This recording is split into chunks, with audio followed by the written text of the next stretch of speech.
Islamic video کے معزز سامعین السلام علیکم۔ ہماری آج کی ویڈیو کا موضوع دیانتداری کا صلہ ہے۔ یہ 240 ہجری کا واقعہ ہے کہ رمضان المبارک کے پہلے دن کو فجر کی اذان حرم کے میناروں سے بلند ہو کر جبل ابوالقبیس اور قائقان کی چوٹیوں کو چھوتی ہوئی باد نسیم کے جھونکوں کے ساتھ کعبہ کے پردوں سے لپٹ رہی تھی اور اللہ کے مخلص بندوں کے دلوں پر تجلیات کی بارش برسا رہی تھی۔ کعبہ کے گرد مومنوں کی صفیں نماز کے لیے درست ہو رہی تھیں۔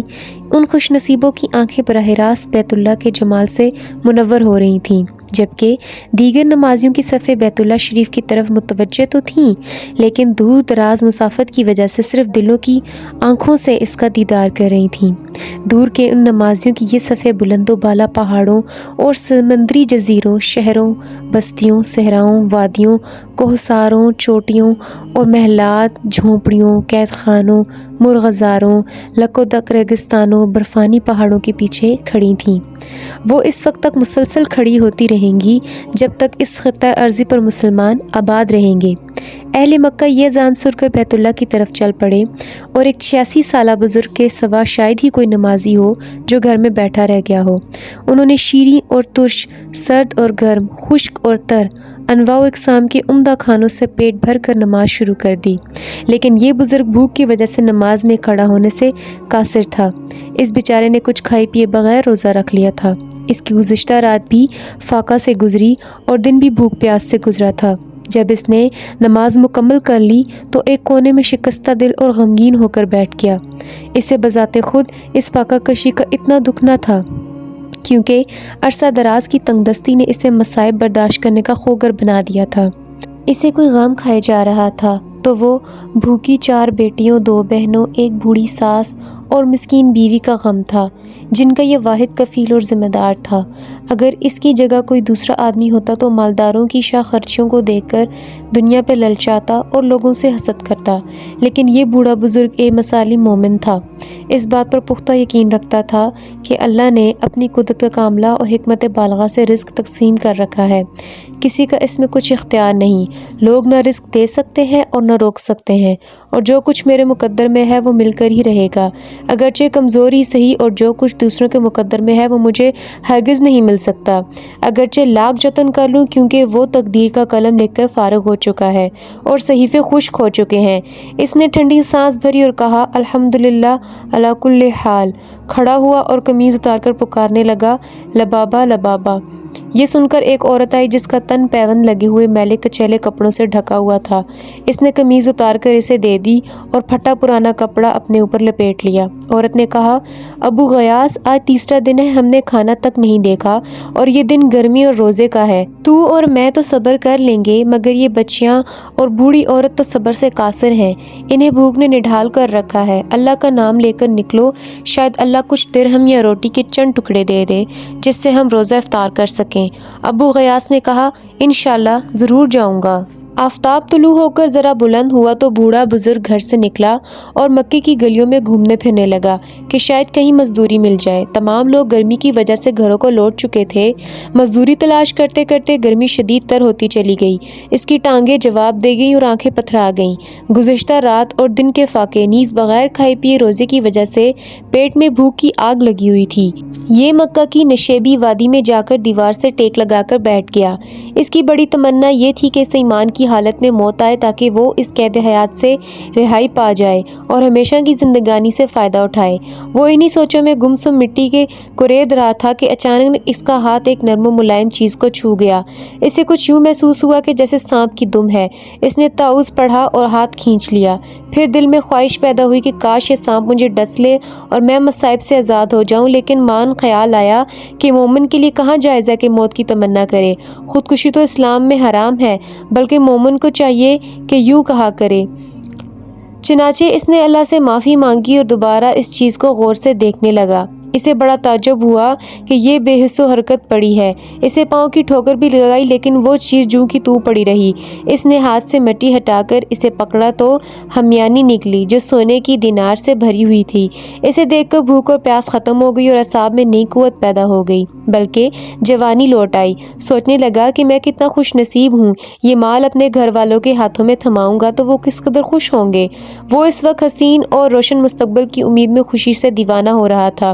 اچانک ایمانی حس بیدار ہوئی، دل میں القاع ہوا کہ یہ مال تیرا نہیں بلکہ گم شدہ ہے۔ سال بھر اعلان کرنے کے بعد اس صورت میں حلال ہوگا جب اصل مالک نہ ملے۔ جب سال کی مدت اور اپنے رات کے کھانے کا تصور کیا تو قوت جواب دے گئی، کیا خبر سال بھر زندہ بھی رہوں گا یا نہیں، اور یہ بھوکی بیٹیاں کیا کھائیں گی، کیا پہنیں گی۔ خواہش پیدا ہوئی کہ تھیلی کو واپس اسی جگہ رکھ آئے اور آزمائش میں نہ پڑے، لیکن بذات خود دانا عالم مومن تھا، جانتا تھا کہ اگر گمشدہ مال کو دیکھ کر ہاتھ نہ لگایا جائے تو کوئی ذمہ داری نہیں، اگر اسے پکڑ کر دوبارہ رکھ دیا جائے تو ذمہ داری رکھنے والے پر ہوگی۔ اس قسم کے تفکرات و دماغ میں ٹکرانے لگے۔ اسے محسوس ہوا کہ کنپٹی کی ہڈیاں چور ہو رہی ہیں۔ ایک طرف یہ خیال اٹھتا تھا کہ دوبارہ رکھوں، اللہ کا دیا ہوا رزق ہے، اس کے ذریعے بھوکی ننگی بیوی اور بیٹیوں کا پیٹ بھروں اور ان کا تن ڈھانکوں۔ اگر طاقت ہوئی تو پھر دے دینا، ورنہ چند دینار کم بھی واپس کیے تو کیا فرق پڑے گا۔ دوسری طرف یہ خیال پیدا ہوا کہ صبر کر اے بھلے آدمی، امانت میں خیانت کا ارتکاب نہ کر۔ قبر کے کنارے بیٹھ کر مالک کی نافرمانی کا سوچتا ہے۔ چنانچہ پھر وہ اصل مالک کے ملنے تک ہمیانی گھر پر رکھنے چلا گیا۔ چوروں کی طرح گھر میں داخل ہوا تو اس کی بیوی نے دیکھ لیا اور پوچھا، ابو غیاث کیسے آئے ہو اور کیا لائے ہو؟ جواب دیا، کچھ نہیں۔ بوڑھا بزرگ ہمیانی کی خبر چھپانا چاہتا تھا جبکہ اس نے آج تک اپنی بیوی سے کوئی خبر چھپائی نہ تھی۔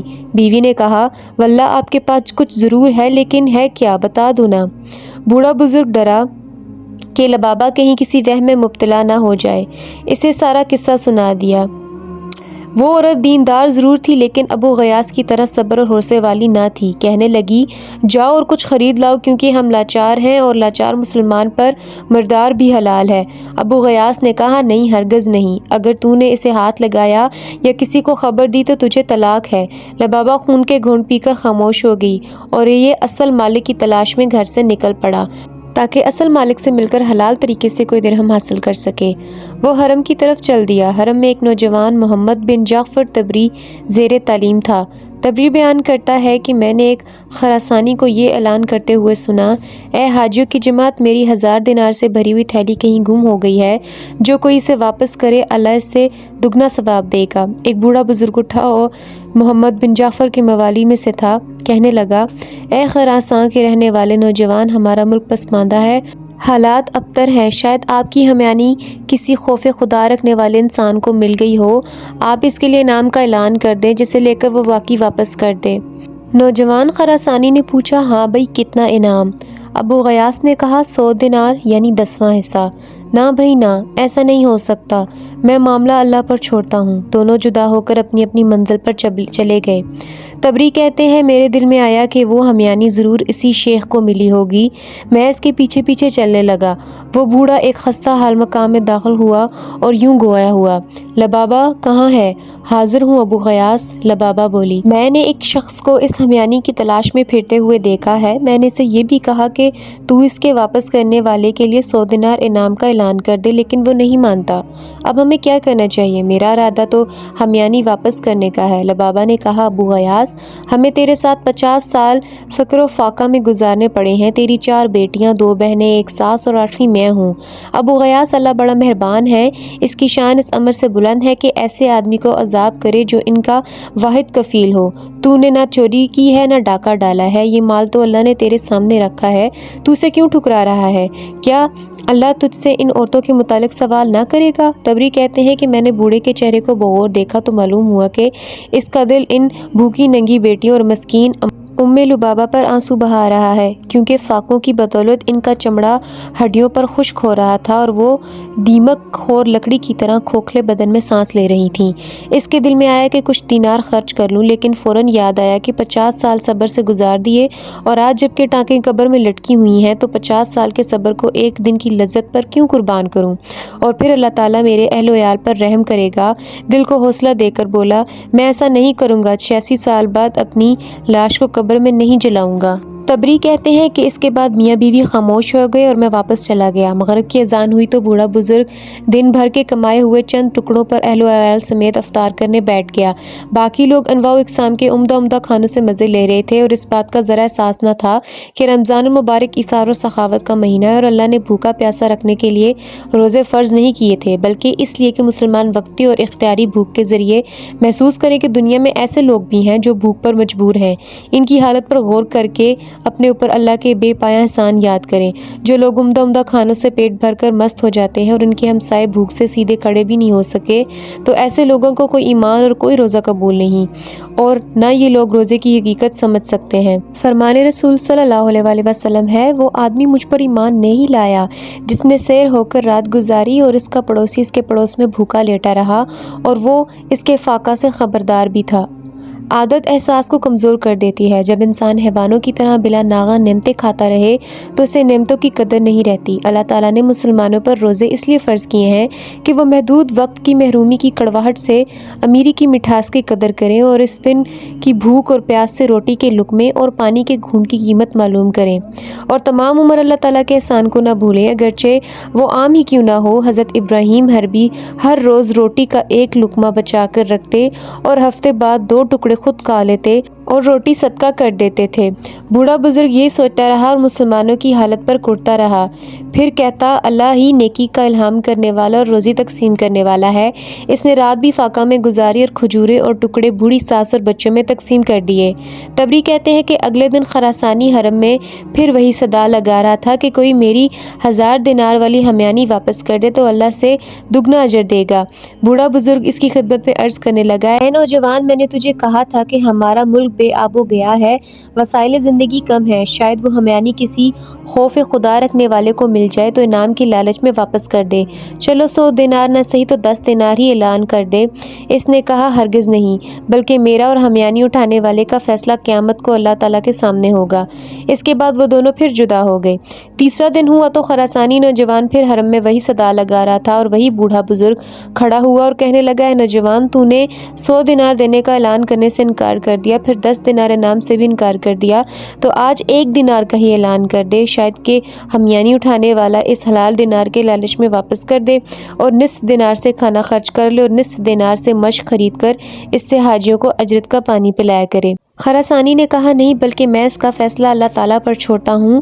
بوڑھے بزرگ کی آخری امید کا سہارا بھی ختم ہو گیا اور سوچنے لگا کہ ابھی تو 1000 دینار ہاتھ میں ہے، سارا نہ صحیح تو 1 دینار ہی رکھ لوں کہ بھوکے ننگے پیٹوں کا سامان کر لوں۔ لیکن دینی جذبہ متزن ہوا اور وہ یوں یوم الحساب کے خیال سے ڈر گیا۔ سوچا کہ 50 سال کے صبر کو 1 دن کی لذت پر قربان کر دینا سراسر گھاٹا نہیں تو اور کیا ہے، کیونکہ تمام عمر کی لذتیں آخرکار جہنم کے ایک جھونکے سے بھول جائیں گی اور ساری عمر کی محرومیاں جنت کے ایک دیدار سے کافور ہو جائیں گی۔ حدیث میں آیا ہے، جس نے اللہ کے ڈر سے کوئی ناجائز کام چھوڑ دیا، اللہ تعالیٰ اس کے بدلے حلال چیز کئی گنا زیادہ عطا کرے گا۔ اب ابو الغیاث نے خراسانی نوجوان سے کہا، آؤ اور اپنی ہمیانی لے جاؤ۔ تبری کہتے ہیں کہ میں نے ان کے پیچھے پیچھے چلنا شروع کر دیا۔ جب دونوں گھر کے دروازے پر پہنچے تو شیخ اندر داخل ہو گیا، تھوڑی دیر کے بعد باہر آیا اور خراسانی نوجوان کو اندر لے گیا۔ میں بھی ان کے ساتھ اندر چلا گیا۔ شیخ نے اندر جا کر محفوظ جگہ سے ہمیانی نکالی اور نوجوان سے کہا، کیا تیری ہمیانی یہی ہے؟ نوجوان نے کہا، ہاں۔ پھر بوڑھے بزرگ نے ہمیانی کا سر کھول کر دینار دامن میں پلٹے اور گنے تو پورے 1000 نکلے۔ پھر کہا، یہ تیرے ہیں۔ لبابہ اور اس کی بیٹیاں یہ منظر دروازے کے سوراخ سے دیکھ رہی تھیں، جیسے بھوکا دیگ کی طرف دیکھتا ہے اور صرف چند لقموں کی تمنا کرتا ہے۔ خراسانی نے دیناروں والی تھیلی کندھے پہ رکھی اور اس کے اوپر چادر اوڑھ کر چل دیا۔ لبابہ نے یہ منظر دیکھا تو یوں چکرائی جیسے کسی عورت کا اکلوتا بیٹا گم ہو گیا ہو۔ اس کی بیٹیوں کی باتیں کھلی کی کھلی رہ گئیں۔ چند لمحوں بعد شیخ نے آہٹ سنی تو نظر اٹھا کے دیکھا کہ نوجوان واپس لوٹ آیا ہے۔ اگر یہ بوڑھا بزرگ اس سے روگردانی کر لیتا تو یہ بڑی بات نہ تھی، کیونکہ اس نے بھوکے ننگے مسکینوں کو دیکھ کر 1 دینار تک نہ دیا کہ وہ اپنی بھوک دور کر سکیں۔